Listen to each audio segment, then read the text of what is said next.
اس میں یہ 2 پوائنٹ شامل تھے کہ دنیا کے سارے آرگنزم میں سیل ہوتے ہیں, all organism are composed of cell. دوسرا cell is the basic structural and functional unit of living organism. یعنی اس وقت ہمارے پاس جو سیل تھیوری ہے اس کے 3 پوائنٹ ہیں, پاسچولیٹ, نکات, پرنسپلز, پوائنٹس, تینوں کا مطلب ایک ہی ہے. پہلا point, all organism are composed of 1 or more cells. اب یہ تھوڑا سا 1 or more cell کیوں ایڈ ہو گیا, کیونکہ اب تو یونیسیلولر آرگنزم بھی ڈسکور ہو چکے ہیں, جس میں ایک سے زیادہ ہوں گے وہ ملٹی سیلولر ہوں گے. دوسرا cell is the basic unit of structure and function in an organism. تو یہ دونوں پوائنٹ جو شیوان اور شیلیڈن نے تھیوری پیش کی تھی وہ اس تھیوری کا حصہ تھے. لیکن جو تیسرا پوائنٹ ہے, یہ جو تیسرا پوائنٹ ہے وہ بعد میں ایڈ ہوا ہے. تیسرا پوائنٹ کافی سارے مزید سائنٹسٹ نے جب ریسرچ کی تو ایڈ کیا گیا. تیسرا پوائنٹ کا مطلب کیا, cell come only from division of pre existing cell. یعنی جو نئے سیل ہیں وہ پرانے سیل تقسیم ہوتا ہے, اس سے پھر نئے سیل بنتے ہیں. پری کا مطلب پہلے, ایگزسٹ کا مطلب جن کا وجود ہو. تو ایسے سیل جو پہلے سے موجود ہوں وہ ڈیوائیڈ کریں گے اور ان کی ڈویژن سے ہی نئے سیل بنیں گے. اچھا, اس کو سب سے پہلے روڈولف ویرکو, یہ ایک جرمن فزیشین, ایک ڈاکٹر تھا. اچھا, اس کو فادر آف پیتھولوجی بھی کہا جاتا ہے. اس کو کیا کہا جاتا ہے, فادر آف پیتھولوجی. پیتھولوجی ہوتا کیا, جس میں عام طور پہ ہم ایسی ہمارے پاس میڈیکل کی برانچ جس میں ہم ڈیزیز اور خاص طور پہ جو انفیکشس ڈیزیز ہے اس کو اسٹڈی کرتے ہیں. تو pathology is the study of diseases, اور ڈیزیزز میں زیادہ تر ہم انفیکشس ڈیزیز کو ڈسکس کرتے ہیں. انفیکشس ڈیزیز کون سی ہوتی ہے, ایسی ڈیزیز جو وائرس اور بیکٹیریا کی وجہ سے ہو. اچھا, روڈولف ویرکو کے زمانے میں کچھ ایسے نظریات تھے جو اب شاید وہ غلط ثابت ہو گئے ہیں. پہلا نظریہ یہ تھا کہ لوگ اس وقت یہ سمجھتے تھے کہ شاید یہ جو بیماری ہیں ان کا تعلق بدروحوں کے ساتھ, ان کا تعلق سپر نیچرل پاور کے ساتھ ہے. یعنی یہ ان کی سپرسٹیشنز تھی, وہم تھے. اس نے سب سے پہلا یہ کہا تھا کہ یہ جو بیماریاں ہیں یہ سیلز کے اندر خرابیوں کی وجہ سے پیدا ہوتی ہیں. ٹھیک ہے, بعد میں جب ریسرچ ہوئی تو واقعی پتہ چلا کہ چاہے وہ جراثیم ہو یا سیل کے اندر خرابی ہو آرگنزم کے, تو ان سیل کی خرابیوں کی وجہ سے ہی بیماریاں عام طور پہ ہوتی ہیں. لیکن اس کا جو ہماری سیل تھیوری سے ریلیٹڈ تھا, اس نے ایک جملہ کہا تھا, اومنس سیلولا ای سیلولا. اومنس سیلولا ای سیلولا, اس کا کیا مطلب ہے کہ پرانے سیل ہی نئے سیل بناتے ہیں. اچھا, یہ جملہ اس وقت زیادہ کیوں مشہور ہوا, کیونکہ اس وقت ایک اور نظریہ تھا جس کو ہم کہتے ہیں idea of a biogenesis. Idea of a biogenesis, اس کا کیا مطلب ہے, سپونٹینیس جنریشن آف لائف, کہ زندگی کا آغاز ہو سکتا ہے خود بخود فرام نان لیونگ میٹیریل, بے جان چیزوں سے بھی لائف کا آغاز ہو سکتا ہے. اور یہ اس زمانے کے اندر ایک بڑا مشہور کانسیپٹ تھا. اچھا, اس کانسیپٹ کی کچھ مشاہدات بھی تھے جس کی وجہ سے لوگوں کے اندر یہ کانسیپٹ کیونکہ دوسرا جو نظریہ ہے نا کہ جاندار سے جاندار بنتا ہے, سیل سے سیل بنتا ہے, اس کو تو سارے تسلیم کرتے تھے. انسانوں سے ہی اگلی جنریشن انسانوں کی آ رہی, ہاتھی سے ہی اگلی جنریشن ہاتھی کی آ رہی, تو یہ بایوجینیسس ہے, اس پہ یا ریپروڈکشن ہے, اس پہ تو سب بلیو کرتے تھے. لیکن یہ والا جو نظریہ ہے نا کہ بے جان چیزوں سے بھی جاندار چیزیں بنتی ہیں, اس کے بارے میں اختلاف تھا. کچھ مانتے تھے, کچھ نہیں مانتے تھے. اور جو مانتے تھے ان کے مشاہدات ایسے تھے جس کی وجہ سے وہ اس نظریے کو مانتے تھے. جیسے ایک سالن پڑا ہوا ہے, کچھ عرصے بعد اس میں کیڑے مکوڑے پیدا ہونا شروع ہو گئے, تو پرانے لوگوں کو تو یہی خیال تھا کہ شاید اس سالن سے ہی یہ چیزیں بن رہی ہیں, یہ مکھیاں بن رہی ہیں, کیڑے مکوڑے بن رہے ہیں. ایک جگہ کافی ساری اینٹیں پڑی ہیں, وہاں سے بچھو نکلنا شروع ہو گئے, تو ان کا شاید یہی خیال ہوگا کہ شاید ان اینٹوں سے ہی بچھو بن. تو ان کے جو مشاہدات تھے, اس مشاہدات کی بنیاد پہ کافی سارے لوگ اس کو صحیح مانتے تھے. اور پھر ایوولوشن والے بھی اس کو صحیح مانتے تھے, کیونکہ جب ایوولوشن کی بات آتی ہے تو ایوولوشن میں 2 طرح کی ایوولوشن ہوتی ہے, ان آرگینک اور آرگینک. ان آرگینک میں عام طور پہ اس چیز کو ڈسکس کیا جاتا ہے کہ یہ کائنات کیسے بنی, زمین کیسے بنی. تو ان آرگینک ایوولوشن میں یہ کہا جاتا ہے کہ جس وقت زمین بنی ہے اس کے اوپر کوئی لائف نہیں تھی. اب جب کوئی لائف نہیں تھی تو پھر وہ لائف کا آغاز کیسے ہوا؟ تو ظاہر بات ہے نان لیونگ سے لیونگ چیز بنی ہے. یہ ایوولوشن والے مانتے ہیں، ہمارے لیے تو بڑی آسان ہے. ہم تو تھیوری آف کریشن پہ بلیو کرتے ہیں، تھیوری آف ایوولوشن پہ بلیو نہیں کرتے. تھیوری آف کریشن کا کیا مطلب ہے؟ دنیا کی جتنی بھی مخلوقات ہیں وہ اللہ تعالیٰ نے بنائی ہے. تو ہمارے لیے تو مسئلہ نہیں ہے، ہمارے لیے تو بڑا آسان ہے.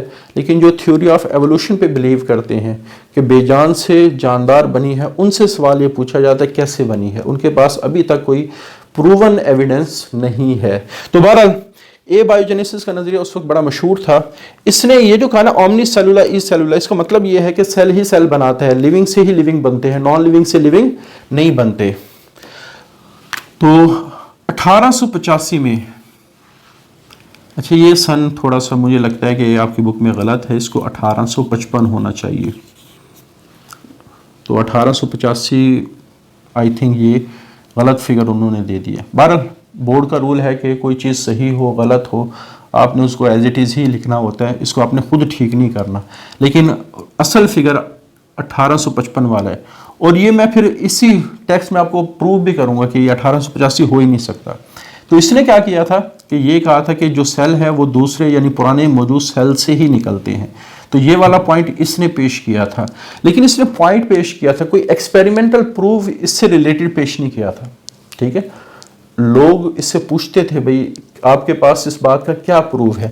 جو ایکسپیریمنٹلی پروف کیا ہے وہ لوئس پاسچر، جو one of the greatest scientist ہے مائکرو بیالوجی کے حوالے سے، میڈیسنز کے حوالے سے، کافی ساری ٹیکنیک کے حوالے سے، جیسے فرمنٹیشن ہے، پاسچرائزیشن ہے، وہ ساری ٹیکنیک اسی نے ایجاد کی تھی. تو اس نے 1862 کے اندر، اب دیکھو نا ایک بندے نے بات کی 1885 میں، تو اس کو 1862 میں ایکسپیریمنٹلی کیسے پروو کیا جا سکتے؟ 1855 ہوتا، پھر ہم کہتے ہیں اس کے تقریباً 7 سال بعد لوئس پاسچر آیا، اور بک والے نے اس کو پہلے لکھا ہے، اس کو بعد میں لکھا ہے. تو اس کا مطلب اس کا کام پہلے، اس کا کام بعد میں ہے. تو بہرحال اچھا فیڈرل کی بک میں نے دیکھا وہاں بھی 1885 تھا، لیکن ہماری جو اولڈ بک تھی اس میں 1855 تھا. اور نیٹ پہ بھی آپ کافی سرچ کریں، جو کافی ساری بک ہے اس میں 1855 ہی ہے. تو اس نے he provided experimental proof for this idea. تو اس نے یہ جو اومنی سیلولا ای سیلولا، یہ جرمنی کی زبان کا لفظ ہے کہ سیل ہی سیل بناتے ہیں، تو اس کو ایکسپیریمنٹلی پروو کیا. بعد میں پھر ان دونوں کے ان نظریات کو اکٹھا کر کے سیل تھیوری کا تیسرا پوائنٹ بنا دیا گیا.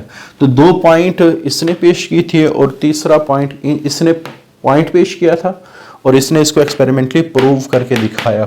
اس نے ایکسپیریمنٹلی پروو کیسے کیا؟ ایکسپیریمنٹلی پروف کیسے کیا؟ اچھا اس کے زمانے کے اندر نا جو شراب کی جو انڈسٹری ہے وہ بڑی مشہور تھی. اس نے دیکھا کہ شراب کچھ عرصے بعد خراب ہو جاتی ہے، سالن کچھ عرصے بعد خراب ہو جاتا ہے، فوڈ کچھ عرصے بعد خراب ہو جاتی ہے. تو اس نے جب ریسرچ کی تو پتہ چلا کہ جو ایک فریش کھانا ہوتا ہے اس میں جراثیم نہیں ہوتے، جو خراب کھانا ہوتا ہے اس میں جراثیم ہوتے ہیں، کیونکہ مائکروسکوپ تو اس وقت اچھی خاصی انوینٹ ہو چکی تھی. تو اس نے ایک ایکسپیریمنٹ کیا. اس نے ایک فلاسک لی، آپ کو پتہ ہے فلاسک کیسی ہوتی ہے، فلاسک لی، اور اس میں ایک بروتھ شوربے کو کہہ لیں، سالن کو کہہ لیں، سوپ کو کہہ لیں، وہ لیا. اس کے بعد اس کا جو منہ ہے، اس کی جو نیک ہے، اس کو اس طرح موڑ دیا اور یہاں کچھ فلٹر لگا لیے. اب فلٹر لگانے کا مقصد کیا تھا؟ تاکہ اس میں سے ہوا تو آئے لیکن ڈسٹ اور جراثیم وغیرہ نہ آئے. ٹھیک ہے. اب اس نے اس بروتھ کو گرم کیا. اس نے یہ آبزرو کیا کہ اگر اس کو گرم کر دیا جائے تو گرم کرنے کے بعد اور اگر اس کے منہ کو اسی طرح بند رکھا جائے تو یہ کافی دن بھی خراب نہیں ہوتی. تو یہ اس کی آبزرویشن تھی نمبر 1. اس نے کچھ عرصے بعد کیا کیا؟ اس کا منہ توڑ دیا. اب جو ہوا ہے، جراثیم ہے، ڈسٹ، وہ ڈائریکٹلی آنا شروع. اس نے دیکھا 1-2 دن کے اندر ہی بروتھ جو ہے، یہ جو سالن ہے یا شوربہ ہے، سوپ ہے، یہ خراب ہو گیا. تو یہاں سے پھر اس کا ایک نظریہ بنا، دیکھو اس کے اندر جو خرابی آئی ہے وہ بیکٹیریا یا جراثیم کی وجہ سے آئی ہے جو اس میں آلریڈی موجود تھے، ٹھیک ہے۔ جب اس کو پہلے گرم کیا گیا تو وہ بیکٹیریا مر گئے اور نئے بیکٹیریا کو داخل ہونے کا چونکہ راستہ نہیں ملا، اس وجہ سے نئے بیکٹیریا اس میں پروڈیوس نہیں ہوئے، اور جب تک نئے بیکٹیریا اس میں پروڈیوس نہیں ہوئے یہ سالن یا یہ جو شوربہ ہے یہ خراب نہیں ہوا۔ لیکن جس وقت اس کے منہ کو توڑا گیا تو اس میں ہوا آ گئی، جراثیم آ گئے، تو آٹومیٹکلی یہ والا جو شوربہ ہے یہ خراب ہو گیا، تو جس کی وجہ سے تو یہاں سے کیا پروو ہوا کہ جب گرم کر کے پرانے بیکٹیریا کو جو سالن میں موجود تھے ان کو مار دیا گیا اور نئے بیکٹیریا کو آنے کی جگہ نہیں ملی تو سالن خراب نہیں ہوا۔ تو اس کا مطلب ہے پرانے بیکٹیریا سے نئے بیکٹیریا بن رہے، اور جب یہاں باہر سے بیکٹیریا کو آنے کی جگہ ملی یا جراثیم کے آنے کی جگہ ملے تو انہوں نے فوراً آ کے ملٹیپلائی کیا اور فوراً ہی اس کو کیا کر دیا، خراب کر دیا۔ تو بہرحال یہ والا جو ایکسپیریمنٹ ہے یہ اس نظریے کا پروو ہے کہ سیل سے سیل بنتا ہے، مائکرو آرگنزم سے مائکرو آرگنزم بنتے ہیں، لیونگ سے لیونگ آرگنزم بنتے ہیں۔ تو اسی طرح کافی سارے اور سائنٹسٹ ہیں، انہوں نے بھی اس پوائنٹ کو ایکسپیریمنٹلی پروو کیا، جس کے بعد یہ جو آئیڈیا آف اے بایوجینیسس ہے یہ کسی حد تک جس میں کہا جاتا ہے کہ بے جان چیزوں سے بھی خود بخود جاندار چیزیں بننا شروع ہو جاتی ہیں، تو یہ آئیڈیا کسی حد تک ڈسپروو ہو گیا۔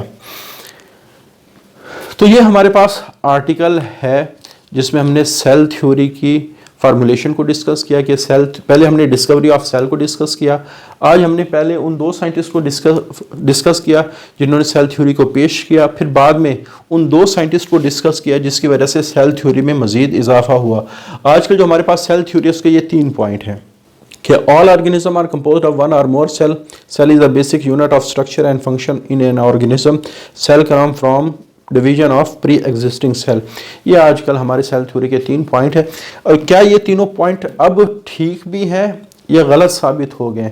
تو اگلا جو ہمارا ٹاپک ہے ویلیڈیشن آف سیل تھیوری، کہ آج وہ کون سے ثبوت ہیں جو سیل تھیوری کو صحیح ثابت کرتے ہیں۔ پھر ہم آگے پڑھیں گے ایکسیپشن آف سیل تھیوری، کچھ چیزیں ایسی ہیں وہ اس تھیوری کو فالو نہیں کرتی۔ بہرحال اگلا ٹاپک ہمارا ویلیڈیشن سے ریلیٹڈ ہوگا، انشاءاللہ اس کو اگلے لیکچر میں ڈسکس کریں گے۔ آج کے لیے اتنا ہی، اللہ حافظ۔